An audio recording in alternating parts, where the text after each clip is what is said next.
नमस्कार दोस्तों। एनसीईआरटी व आरबीएससी के पाठ्यक्रम पर आधारित हम देख रहे थे राजस्थान इतिहास। दोस्तों मित्रों, हम एनसीईआरटी और आरबीएससी के पैटर्न पर ये क्यों देख रहे हैं, इसका कारण क्योंकि दोस्तों जो लास्ट 3 या 4 सालों में एग्जाम हो रही है राजस्थान के अंदर, उनके अंदर हम देख रहे हैं कि जो भी पेपर आता है उसके अंदर लगभग क्वेश्चन एनसीईआरटी और आरबीएससी से पूछे जाते हैं। और उसी के आधार पर हमने ये पैटर्न शुरू किया जिससे हर एक साथी जो हमारा तैयारी कर रहा है प्रतियोगी परीक्षाओं की, उसका 1% ना छूटे और अच्छी तैयारी उसको यहां पर मिल सके दोस्तों। जिसके अंदर राजस्थान इतिहास के अंदर आज हमारी रहेगी क्लास नंबर 6 दोस्तों, चौहान वंश। चौहान वंश के अंदर हमने सबसे पहले सांबर और अजमेर का देखा, उसके बाद रणथंभौर, जालोर, सिरोही का देखा, और जो जालोर और सिरोही के अंदर जो नाडोल शाखा गई थी उसी से यहां पर आता है चौहान वंश। कहां पर? बूंदी और कोटा के अंदर। बूंदी और कोटा की जो हाड़ा शाखा है उसका आज पार्ट 3 के अंदर हम अध्ययन करने वाले हैं दोस्तों। और बहुत ही अच्छी ये आपकी क्लास रहेगी, बहुत ही इंपॉर्टेंट ये क्लास रहेगी। हाड़ा चौहानों से रिलेटेड बूंदी और कोटा में शासन है, तभी तो कहते हैं ना हाड़ौती। हाड़ा, इन हाड़ों की वजह से ही उसका नाम पड़ा हाड़ौती दोस्तों। तो अंत तक इस क्लास को जरूर अटेंड करें। और जो भी साथी बाकी की क्लासें अटेंड करना चाहते हैं वो प्ले लिस्ट बनी हुई है राजस्थान इतिहास, एनसीईआरटी और आरबीएससी के नाम से, वहां पर जाकर कर सकते हैं। और अगर किसी भी प्रकार की आप कोई जानकारी लेना चाहते हैं नोट्सों से बगैर, नोट्स आपको ऐप के माध्यम से, जैसे हमारा इतिहास कंप्लीट होगा ऐप के माध्यम से उपलब्ध करवा दिए जाएंगे। तो मित्रों, अगर कोई जानकारी आप लेना चाहते हैं तो यहां पे नीचे इंस्टाग्राम आईडी दी गई है, वहां पर जाकर आप मैसेज कर सकते हैं। और जो भी साथी मेरे साथ जुड़े हुए हैं वो जरूर मेरे को वहां पर फॉलो करें दोस्तों। सबसे पहले काम रहेगा लाइक, शेयर, और जो नए साथी जुड़ रहे हैं वो चैनल सब्सक्राइब करें दोस्तों। और चलते हैं आज की इस क्लास की ओर। आज हम देखेंगे हाड़ौती क्षेत्र के अंदर चौहान वंश दोस्तों। देखिए, बहुत ही शानदार नोट्स है। जो साथी नोट्स बनाना चाहते हैं वो आसानी से यहां से नोट्स भी बना सकते हैं। देखिए, राजस्थान के दक्षिणी पूर्वी भाग में स्थित हाड़ौती क्षेत्र का नामकरण चौहानों की हाड़ा शाखा के शासन के कारण हुआ है। बूंदी और कोटा, यहां पर शासन था चौहान वंश के हाड़ों का, हाड़ा शाखा का, और इसी वजह से इस क्षेत्र को कहा जाता है हाड़ौती दोस्तों। प्राचीन काल में इस समूचे क्षेत्र पर मीणा व भील सरदारों का क्या था? आधिपत्य था। मीणाओं और भीलों का यहां पर क्या था? आधिपत्य था। कोटा का नाम कोटिया भील पर, कोटा का नाम कोटिया भील पर, और बूंदी का नाम बूंदा मीणा नाम सरदारों के नाम पर हुआ है दोस्तों। तो दो क्वेश्चन, एक तो बूंदी का नाम किसके नाम पर है, एक के कोटा का नाम किसके नाम पर है दोस्तों। दोनों के दोनों क्वेश्चन है जो इंपॉर्टेंट है। अब देखिए यहां पे आगे देखिए, और कैसे यहां पर आते हैं जो हाड़ा शाखा या चौहान शाखा है वो कैसे यहां पर आती है, वो हम जैसे बूंदी का पढ़ेंगे, जैसे कोटा का पढ़ेंगे तो वहां पे आ जाएगी। यहां पर हमने देखिए बूंदी का नाम देख लिया बूंदा मीणा के नाम से, लेकिन बूंदी का जो प्राचीन नाम है वो मिलता है वृंदावती। बहु जगह वृंदावली लिखा हुआ है, लेकिन ये वृंदावती है वो नाम मिलता है दोस्तों। ये मिलता कहां पर है? सबसे इंपॉर्टेंट, रणकपुर शिलालेख एवं खंजूरी शिलालेख जो 1506 में बने हैं, लिखे गए शिलालेख है, उनके अंदर बूंदी का नाम वृंदावती मिलता है दोस्तों, वृंदावती दोस्तों। अब देखिए, हम पढ़ते हैं सबसे पहले बूंदी में हाड़ा शाखा दोस्तों, और फिर पढ़ेंगे कोटा में, क्योंकि कोटा थोड़ा लंबा है, बूंदी थोड़ा छोटा पड़ेगा हमारे। बूंदी से बहुत कम क्वेश्चन बनते हैं, और कौन कौन यहाँ पे शासक हुए उनके बारे में जानकारी ले लेते हैं। तो चलते हैं सबसे पहले बूंदी की हाड़ा, बूंदी का हाड़ा चौहान दोस्तों।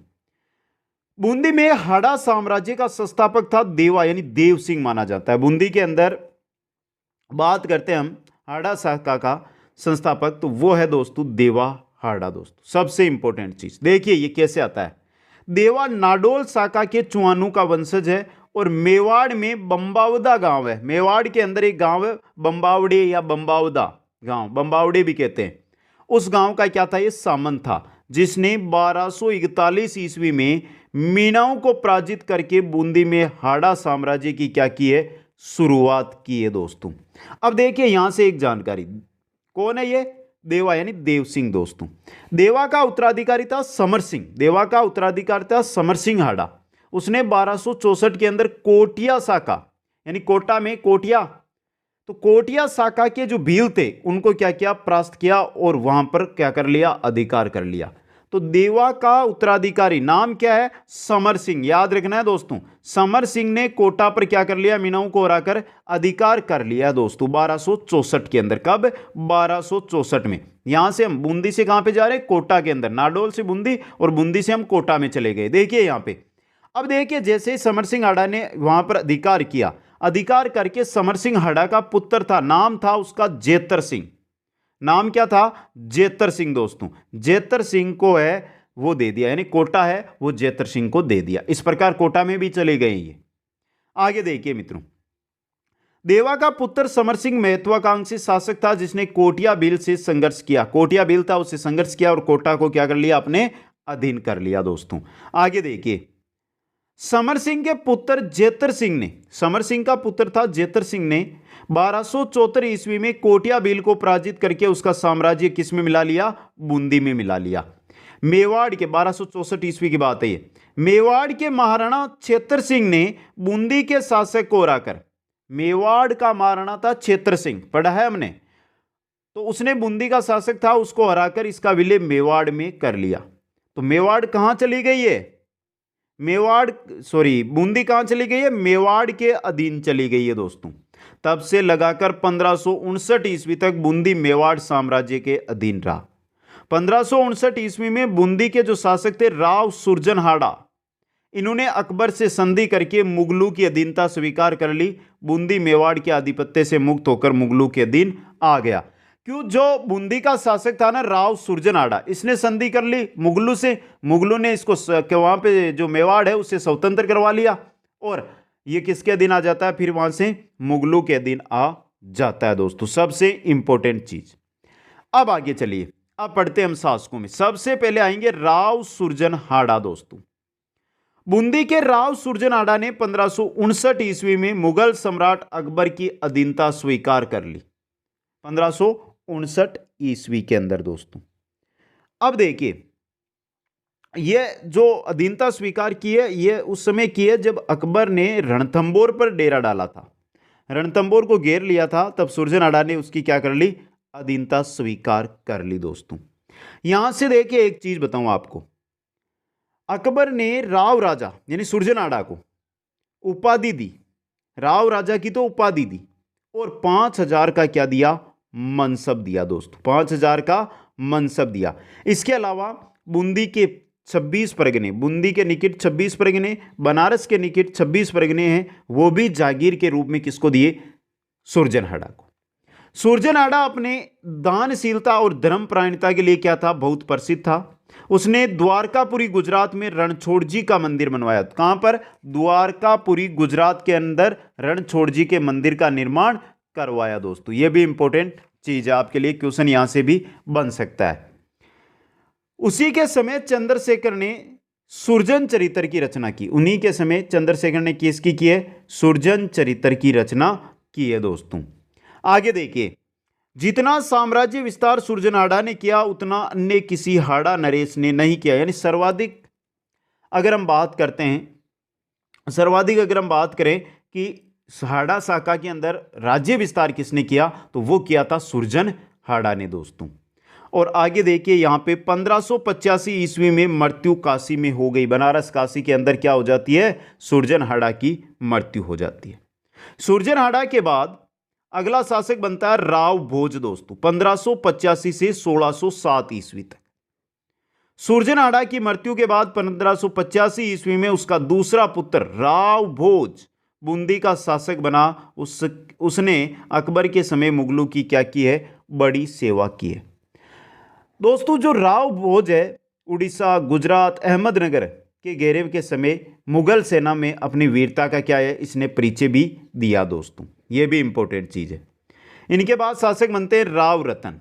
राव भोज के बाद राव रतन बूंदी का शासक बना। राव भोज के बाद राव रतन है जो किसका बनता है? बूंदी का शासक। उसे सर बुंदराय और राम राजा की उपाधियां दी गई। किसके द्वारा? जहांगीर के द्वारा। जहांगीर के द्वारा ये उपाधियां दी गई, जहांगीर के द्वारा। इंपॉर्टेंट क्वेश्चन है दोस्तों ये। 5000 का मनसब भी दिया था, 5000 का मनसब भी जहांगीर ने इसको दिया। सरबुंदराय और राम राजा की उपाधियां दी। वह बहुत ही न्यायप्रिय राजा था। और जो ये रतन सिंह है ना, राव रतन सिंह, ये न्यायप्रिय राजा था दोस्तों। इंपॉर्टेंट चीज आपके लिए। इनके बाद जो नेक्स्ट शासक आते हैं बूंदी के, वो आते हैं राव शत्रुसाल हाड़ा दोस्तों। देखिए, मुगल अभियानों में शत्रुसाल ने अपूर्ण वीरता का परिचय दिया। 1621 से लेकर 1658 ईस्वी तक ये शासक रहा और इसने जो मुगल अभियान है उनके अंदर अपनी वीरता का क्या दिया, परिचय दिया। इनके बाद शासक बनते हैं राव भाव सिंह हाड़ा, 1658 से लेकर 1681 तक। राव शत्रुसाल के बाद उसका ज्येष्ठ पुत्र था भाव सिंह, वो 1658 में बूंदी का शासक बना। कब बना है? 1658 ईस्वी में दोस्तों। आगे देखिए, भाव सिंह के शासनकाल में बूंदी की चित्रकला है वो कहां पर थी? चरम उत्कर्ष पर थी दोस्तों। प्रारंभ में जो राव भाव सिंह है, इन्होंने औरंगजेब ने जो मान्यता नहीं दी, औरंगजेब ने इसे क्या नहीं दी? मान्यता। और मुगलों के खिलाफ इन्होंने क्या भेज दी? सेना। इसी को लेकर खातौली में क्या हो जाती है? भाव सिंह की पराजय हो जाती है दोस्तों। बाद में धीरे धीरे औरंगजेब ने इसको आगरा बुलाया था। बाद में लगभग ये मान के चलो कि 1670 के आसपास इसको आगरा बुलाया। आगरा बुलाकर इसको 3000 जात, ये भी इंपॉर्टेंट है, 3000 की तो दी जात और 2000 का दिया था मनसब। 2000 का दिया था मनसब। किसको? राव भाव सिंह हाड़ा को दोस्तों। इंपॉर्टेंट चीज है ये आपके लिए।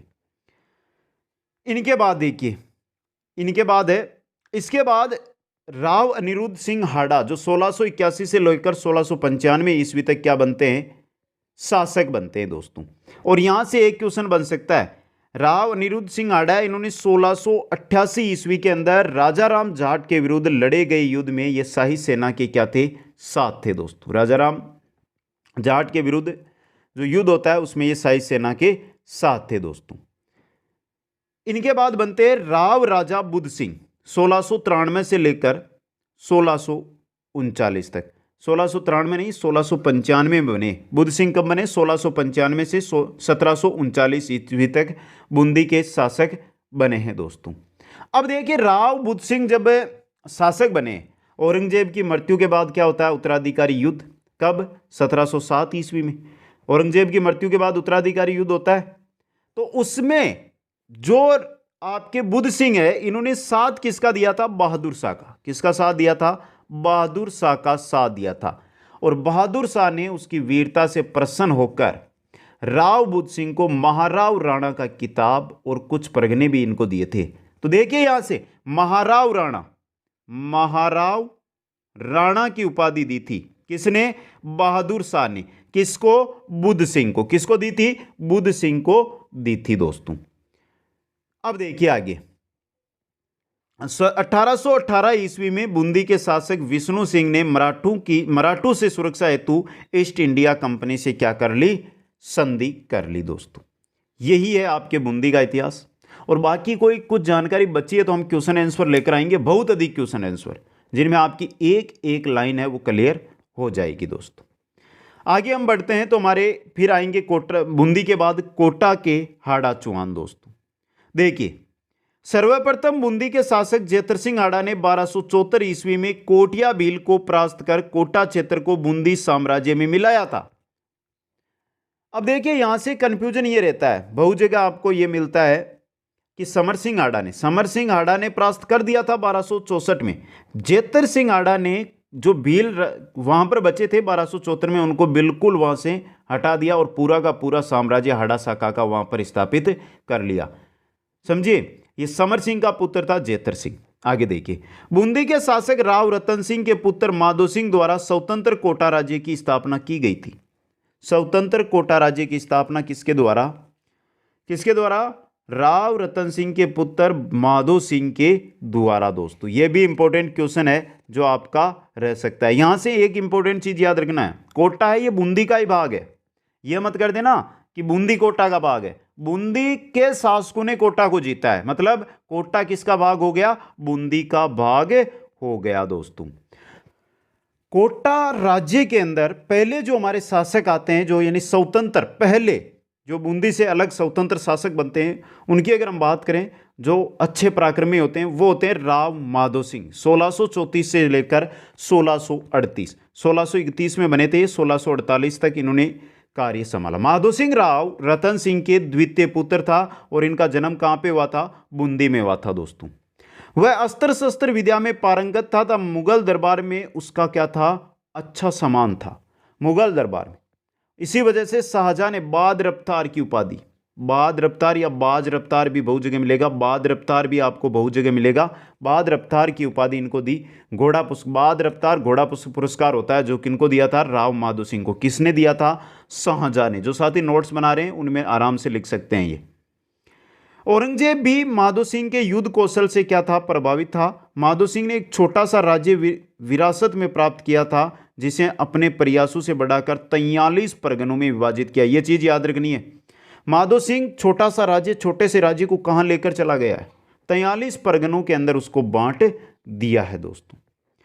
माधो सिंह के बाद अगले शासक बनते हैं 1648 में राव मुकुंद सिंह हाड़ा दोस्तों। माधो सिंह के बाद उसका ज्येष्ठ पुत्र राव मुकुंद सिंह जो हाड़ा है वो क्या बनते हैं? कोटा का शासक बना दोस्तों। 1658 तक इन्होंने क्या किया है? शासन किया है दोस्तों।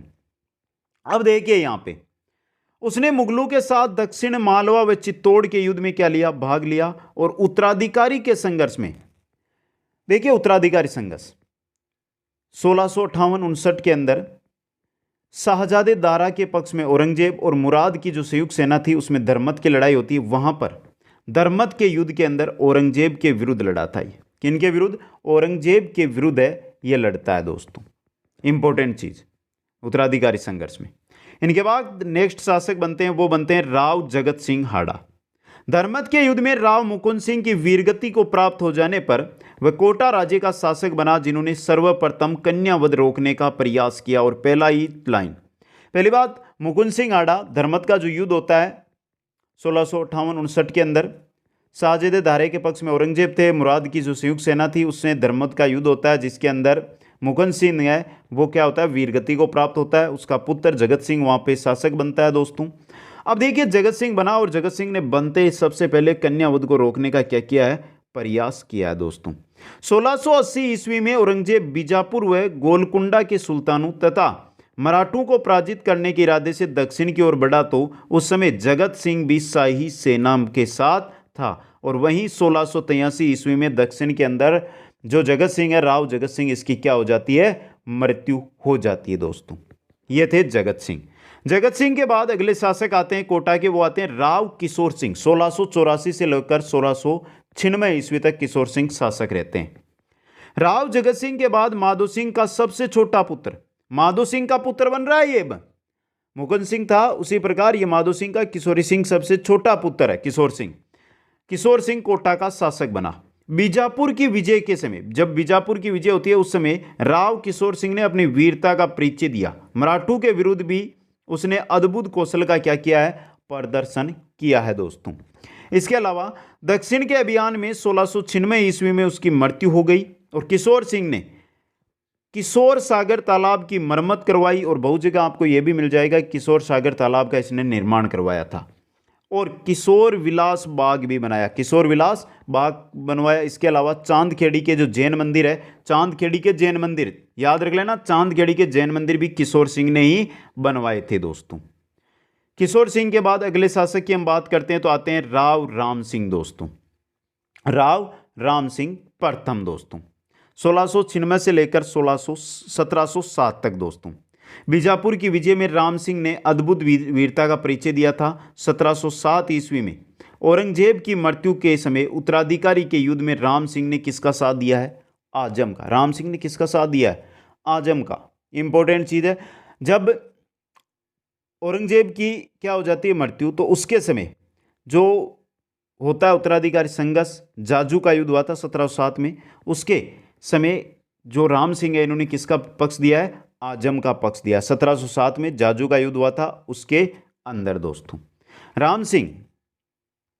अब देखिए यहां पर इंपॉर्टेंट चीज कि 1707 में जो ये जाजू का युद्ध होता है इसी के अंदर राम सिंह है वो क्या हो जाते हैं? वीर गति को प्राप्त हो जाते हैं। किसको? वीर गति को प्राप्त हो जाते हैं दोस्तों। इनके बाद 1707 में अगले शासक बनते हैं महाराव भीम सिंह, 1707 से लेकर 1720 तक। और इंपॉर्टेंट चीज देखिए, भीम सिंह कोटा राज्य के सबसे प्रभावशाली शासक है। पहला क्वेश्चन, उसके समय कोटा का जितना विस्तार हुआ उतना किसी शासक के समय नहीं हुआ, यानी सर्वाधिक कोटा का विस्तार हुआ है वो भीम सिंह के समय हुआ है दोस्तों। शाही दरबार में उसका विशेष सम्मान था और सम्राट ने उसे महाराव की पदवी से भी विभूषित किया था। सम्राट ने उसको क्या दिया था? महाराव की उपाधि दी थी दोस्तों। यह भी इंपॉर्टेंट क्वेश्चन है जो आपके लिए बन सकता है, इंपॉर्टेंट क्वेश्चन है दोस्तों। आगे देखते हैं दोस्तों, महाराव भीम सिंह ने कोटा राज्य की एक स्वतंत्र टकसाल भी स्थापित कराई। कोटा के अंदर स्वतंत्र टकसाल सबसे पहले कौन लेकर आए हैं? भीम सिंह। यहां पे एक चीज और बता दूं मैं, जब राम सिंह, भीम सिंह के पिता है राम सिंह, वो उत्तराधिकारी युद्ध, जब जाजू का युद्ध होता है 1707 में, उसका अजम का साथ दिया था, लेकिन मुअज्जम के युद्ध में विजय हो गए थे। मुअज्जम है वो क्या हो गए थे? विजय हो गए थे। तो बूंदी के शासक बुद्ध सिंह को कोटा राज्य पर आक्रमण करने को क्या किया था उन्होंने? मुअज्जम ने प्रोत्साहित किया था दोस्तों। बूंदी की सेनाएं लेकिन क्या हो जाती है? हर बार हार का मुंह देखती है, वहां पर जीत नहीं पाती है दोस्तों। आगे देखिए, भीम सिंह वैष्णव धर्म के अनुयायी थे और राजकीय पत्रों में जय गोपाल लिखा जाता था। जो राजकीय पत्र थे उनके अंदर क्या लिखते थे? जय गोपाल ये लिखते थे दोस्तों। इनके अलावा फर्क्यूसियर ने इनको 5000 का मनसब भी दिया था। फर्क्यूसियर है ना, उसने इनको 5000 का मनसब भी दिया था दोस्तों। आगे देखिए, अब यह इनकी वीरगति कहां पर होती है? इनके समय स्थापत्य कला का भी पर्याप्त विकास होता है। सबसे इंपॉर्टेंट चीज देखिए, सैयद बंधु के पक्ष में निजाम से लड़ता हुआ कुरवई के मैदान के अंदर है जो भीम सिंह मारा जाता है। तो यहां पे देखिए सईद बंधुओं के मध्य युद्ध चलता है, सईद बंधु है उनके मध्य, और ये निजाम की पक्ष से लड़ रहा था। निजाम के पक्ष से लड़ते हुए जो कुरवई का मैदान है, कुरवई का मैदान है, वहां पर क्या हो जाती है? भीम सिंह की मृत्यु हो जाती है। भीम सिंह ने देखिए क्या क्या निर्माण करवाया? भीम विलास, श्री ब्रजनाथ जी का मंदिर, आशापुरा माता जी का मंदिर, भीमगढ़ का किला, इनके समय के प्रमुख क्या है? स्थापत्य है दोस्तों। इनके बाद नेक्स्ट शासक आते हैं राव अर्जुन सिंह, जो 1720 से लेकर 1723 तक शासक बनते हैं, और ये शहीद बंधुओं के क्या थे? समर्थक थे दोस्तों। इनके बाद नेक्स्ट शासक बनते हैं राव दुर्जन साल। 1723 से लेकर 1756 ईस्वी तक। राव दुर्जन साल कोटा के शासकों में अंतिम शासक था जिसने मुगलों से क्या रहे हैं? अच्छे संबंध। दुर्जन साल के बाद मुगलों के साथ अच्छे संबंध इन कोटा शासकों के नहीं रहेंगे। कारण देखिए, इसके समय मुगलों का जो प्रभाव प्रारंभ हो गया, यानी कि उनकी जो शक्ति है वो घटने लग गई मुगलों की, और मराठों का प्रभाव है वो क्या है? बढ़ रहा था। मराठों का प्रभाव बढ़ने लगे तो इस वजह से मुगलों से अपने आप ही क्या है? कोटा शासक अलग होने लगे। इनके बाद शासक बनते हैं दोस्तों 1656 में, वो बनते हैं दोस्तों आपके राव शत्रुसाल। पहले दुर्जन साल, अब शत्रुसाल। राव शत्रुसाल दोस्तों 1756 में बने और 1764 तक ये शासक रहे। यहां पर देखिए ये 1756 के अंदर खत्म, तो इसके बाद 1756 में बन जाते हैं साव शत्रुसाल। अब देखिए राव शत्रुसाल, इनके शासन में बंटवाड़ा 12 का युद्ध 1761 में हुआ, जिसमें जाला जालम सिंह के नेतृत्व में कोटा की सेना ने जयपुर के शासक सवाई माधो सिंह को क्या किया है? परास्त किया है। बंटवाड़ा का युद्ध आपने पढ़ा होगा। और इनका जो सेनापति था ना वो था जाला जालिम सिंह दोस्तों। उसने क्या किया? अब देखिए उसके मध्य बंटवाड़ा का युद्ध हुआ, और बंटवाड़ा के युद्ध में जयपुर का शासक था सवाई माधो सिंह, और इधर था कोटा के शत्रुसाल जिनके सेनापति थे जाला जालिम सिंह। इनके मध्य बंटवाड़ा का युद्ध होता है 1761 के अंदर, और इसके अंदर कोटा शासक की क्या होती है? विजय होती है। आया समझ में? इनके बाद नेक्स्ट शासक बनते हैं राव गुमान सिंह 1764 से 1770 ईस्वी तक। इसने जाला जालिम सिंह को कोटा से निष्कासित कर उसकी नानता की जागीर जब्त कर ली। जाला जालिम सिंह है, उसको नानता की जागीर थी, तो गुमान सिंह ने क्या किया? झाला जालिम सिंह को क्या कर दिया? कोटा से निष्कासित और उनकी जागीर को जब्त कर लिया दोस्तों। मराठा गतिविधियों से कोटा की स्थिति संकटग्रस्त होने पर इसने मराठा वकील थे लालाजी बलाल के माध्यम से जालिम सिंह को पुनः कोटा बुलाया और अपने अल्पवयस्क पुत्र उमेद सिंह का संरक्षक नियुक्त किया।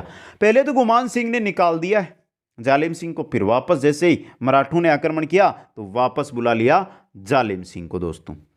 अब देखिए अल्पवयस्क जो पुत्र है वो कौन है? उमेद सिंह। उमेद सिंह आगे शासक बन जाते हैं। उमेद सिंह 1770 में और 1819 तक ये शासक रहते हैं दोस्तों। इसके शासनकाल में झाला जालिम सिंह की शक्ति और निरंकुशता है वो क्या थी? चरम पर थी दोस्तों। इनके शासन में मराठों को दंड देकर तथा कूटनीति से कोटा से दूर ही रखा। उमेद सिंह और जालिम सिंह ने क्या किया? मराठों को धन दे या कोई भी कूटनीति खेली, कोई भी गेम खेला, मराठों को अपने राज्य कोटा से दूर रखा और यह अपना शासन करते गए। इसने 26 दिसंबर 1817 को अंग्रेजों से संधि कर उनकी अधीनता स्वीकार कर ली। सबसे इंपॉर्टेंट चीज, 26 दिसंबर 1817 को उमेद सिंह ने क्या कर ली? जो अंग्रेज है उनसे संधि कर ली और अधीनता उनकी है जो स्वीकार कर ली दोस्तों। झाला जालिम सिंह ने अंग्रेज है उनसे एक गुप्त संधि 1818 ईस्वी में करके राज्य की प्रशासनिक संस्था है उसको वंशानुगत अपने परिवार के लिए सुरक्षित कर लिया। जालिम सिंह ने एक संधि की अंग्रेजों से, कब? 1818 में। और संधि इस प्रकार की थी कि आगे का जो शासक बनता है वो मेरे परिवार से ही बनेगा दोस्तों। इंपॉर्टेंट चीज। इसके बाद नेक्स्ट शासक बनते हैं वो बनते हैं राव किशोर सिंह 1819 से 1828 तक। झाला जालिम सिंह ने प्रशासनिक शक्तियों का लेकर इसका मतभेद इस कदर बढ़ा कि 1 अक्टूबर 1821 को झाला जालिम सिंह और इसके मध्य मांगरोल बारा का युद्ध हुआ। मांगरोल बारा में युद्ध होता है ना, झाला जालिम सिंह और राव किशोर सिंह के मध्य, जिसमें अंग्रेजों का सहयोग यानी कर्नल टोड जो जालिम सिंह को प्राप्त था। अंग्रेज किसको सहयोग कर रहे थे? जालिम सिंह को। फलतः किशोर सिंह युद्ध में क्या हो जाता है? परास्त हो जाता है दोस्तों। इसके बाद जो राव किशोर सिंह है ये नाथद्वारा चला गया और कोटा राज्य श्रीनाथ जी को क्या कर दिया? समर्पित इन्होंने कर दिया। बाद में मेवाड़ महाराणा थे भीम सिंह, उनकी मध्यस्थता के बाद दिसंबर 1821 में पुनः कोटा लौटा। इसके समय में झाला जालिम सिंह की 1824 में क्या हो जाती है? बाद में मृत्यु हो जाती है और उनका पुत्र था माधो सिंह कोटा का फौजदार 1824 से 1833 ईस्वी तक बना। जालिम सिंह का पुत्र माधो सिंह है वो क्या बनता है? कोटा का फौजदार उस समय बनता है दोस्तों। अब देखिए किशोर सिंह के बाद अगले जो कोटा के शासक बनते हैं वो बनते हैं राव राम सिंह द्वितीय 1828 से लेकर 1865 ईस्वी तक। इसके शासनकाल में अंग्रेजों ने 1837 ईस्वी में कोटा से 17 परगने अलग कर झालावाड़ राज्य की स्थापना की और झाला मदन सिंह को यहां का शासक बनाया। देखिए राम सिंह द्वितीय के समय है कोटा राज्य के 43 परगनों में से 17 परगने हैं वो अलग किए और एक झालावाड़ राज्य की स्थापना। अब तक झालावाड़ नहीं था, अब आया झालावाड़ आपका, समझे आप। और झालावाड़ के अंदर झाला मदन सिंह को क्या बना दिया? शासक बना दिया। अंग्रेजों ने 1838 ईस्वी में इस नई रियासत थी यानी 1837 में अलग किए और झालावाड़ को 1838 में क्या दे दी? मान्यता।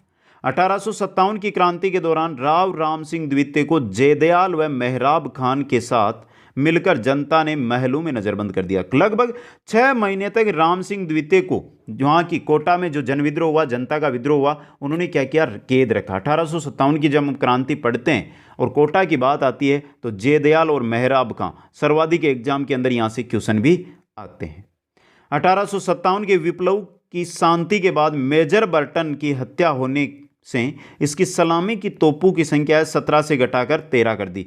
17 तोपों से सलामी दी जाती थी जो 1857 की क्रांति के बाद कितनी कर दी गई? 13, क्योंकि मेजर बर्टन की हत्या वहां पर की जाती है। पॉलिटिकल एजेंट थे कोटा के मेजर बर्टन, उनकी हत्या जनविद्रोह में हो जाती है दोस्तों।